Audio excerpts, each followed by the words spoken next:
Namaskar. Welcome to Conversations with Rakesh. Here's today's question.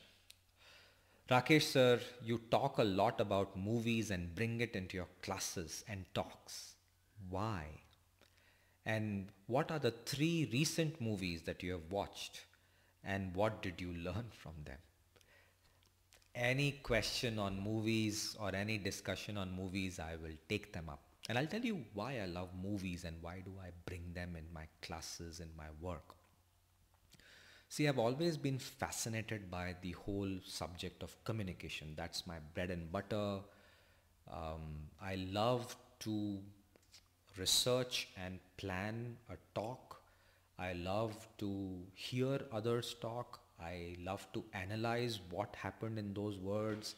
How did they think? What was the impact? So I'm like always into this area of communication.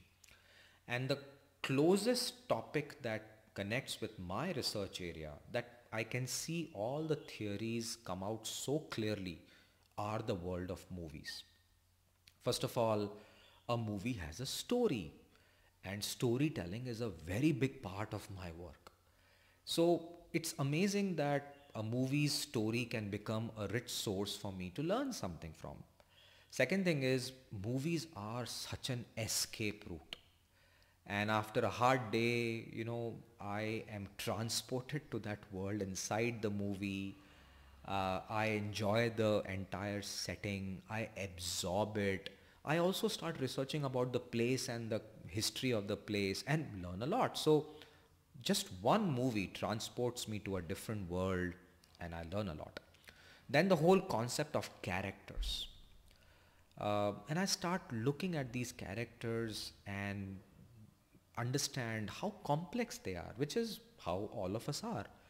And in my classes and in my work, I talk about human beings. I talk about how complex we all are. So when we are talking to each other, we need to understand ourselves, how complex we are, and the other person, how complex they are, how flawed we all are.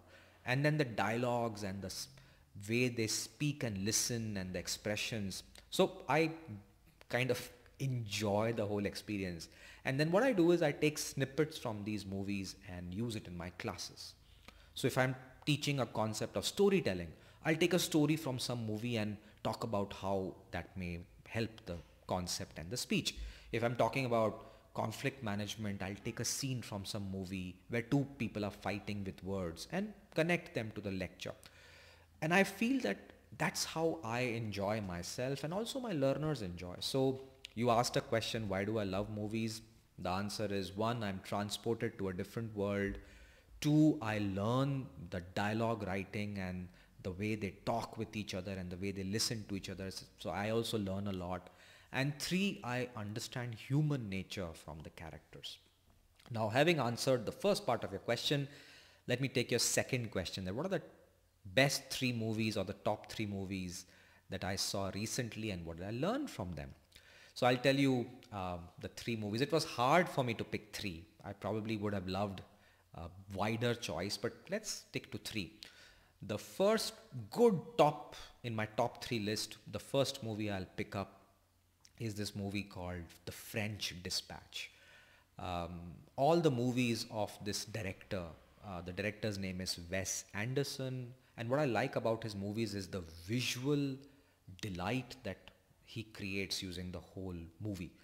And this movie is the latest one, didn't do very well. The same director had another movie called Grand Budapest, which is one of my favorites. So I was waiting for French Dispatch. While people didn't like it, I loved it. And I watch it again and again and again because of the visual appeal. And his shots are symmetric. So if you look at the shots, they're like almost like somebody has created a clay model or a hand painting and put people there. And it takes a lot of time to do that. And so it's like a visual appeal to me. And then this movie, The French Dispatch, is about a magazine called French Dispatch. And in that, there are chapters like a reporter talking about a city, big essay on a particular painter who was living in a jail and how his magnum opus was a monolith which was transported from that jail to all the way to some place in USA.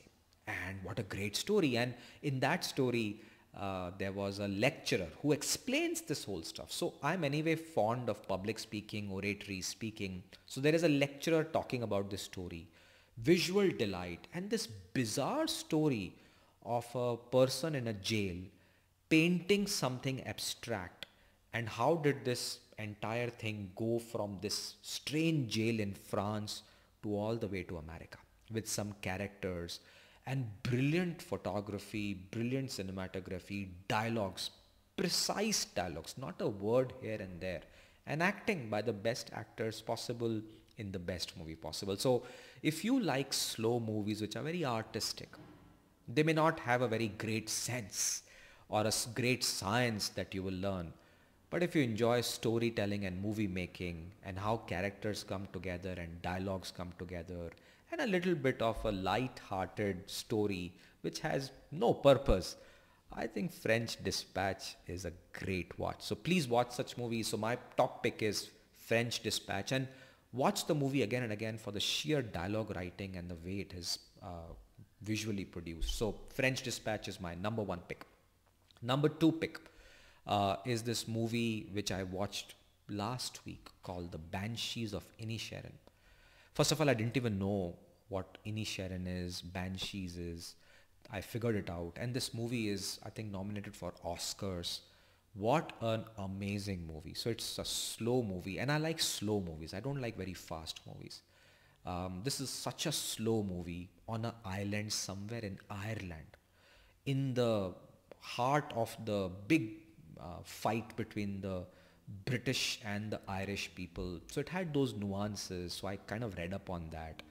And what a strange plot that on this lonely island where there are only few hundred people living and there's water all around, and what a picturesque setting and wide angle shots. I was like, I could feel the cold breeze on my life. It was that beautiful. And in that there are two friends, Pardrick and Colum. And Colum decides to stop talking to Pardrick, and they are best friends. They every day get together for a beer at 2 o'clock. There's only one pub. They get together, small community of people, and Colum stops talking. What a brilliant setting, what a brilliant movie, and what a emotional kind of a setting. And then I was amazingly curious about the complexity, that way they would interact with each other. And the movie becomes very bizarre at some point of time, and how the name Banshees of Inisherin comes in. So Inisherin is the name, Banshees is some kind of a ghoul or a ghost. But then Colum, and there's a scene which I think struck with me, that Colum is a musician. He likes to play the violin, and very soon he realizes that I'm wasting my time with Pardrick, who's like a boring human being. And he says that I have to do something with my life. So I want to make music so that I'm remembered. When you look at life, sometimes these thoughts come that I'm living my life, but what am I leaving as a legacy? And Columns, that sentence struck to me. So watch this brilliant movie which has a huge complex interplay of complex personalities. But I think this movie taught me a lesson that all of us deep inside crave for leaving something behind, leave a legacy. What is your legacy? Think about it and watch Banshees of Inisherin and have a great time. And my last movie, which was a great watch last year in December I watched, was Kantara, a brilliant movie set in the western part of Karnataka, and I've studied in that area. They speak a language called Tulu. It's about the area in that area, the place, and it's about amazing cultural nuances. It's about spirituality, religion, the way we follow certain traditions, the rituals, the complex layers of life, greed, human existence, and fun. So I was transported to the Tulu land where I studied, the college where I studied, and I kind of relived those forest scenes very nicely. And then I was floored by the depth of the movie, the religious and spiritual connections, the higher purpose of a spiritual life and the lower reality of life, and how they connect, and how we all are trying to make sense of the world in this visual delight. And in the end, when everything kind of the climax unfolds, there's a beautiful scene where everybody comes together. And to me, that is collaboration that we talk about in our classes, that we are all different people. But if we choose to come together, we can make a miracle. So movies like Kantara sometimes leave us with this thought that we are different. All of us have our own religions, spiritual thought processes, views, biases. But we deep inside have very common notions of collective identity. And if we come together, we'll become larger than ourselves and the society will be a lot better place. So learn these three messages that I learned from these three movies. Kantara taught me that we are very different, but if we choose to come together, we can be ahead of ourselves and make a better tomorrow. Movies like French Dispatch teach me storytelling and dialogue writing and the complex setting that they evolve in. And finally, movies like Banshees of Inisherin teach me about the complex nature of human existence on an island where you ask a question, what's my purpose? What am I doing here? And what do I leave for the world for tomorrow? And this is how I enjoy bringing movies in my day-to-day work. Do watch movies. Do let us know what movies inspire you or give you that creative spark. And on that note, stay safe.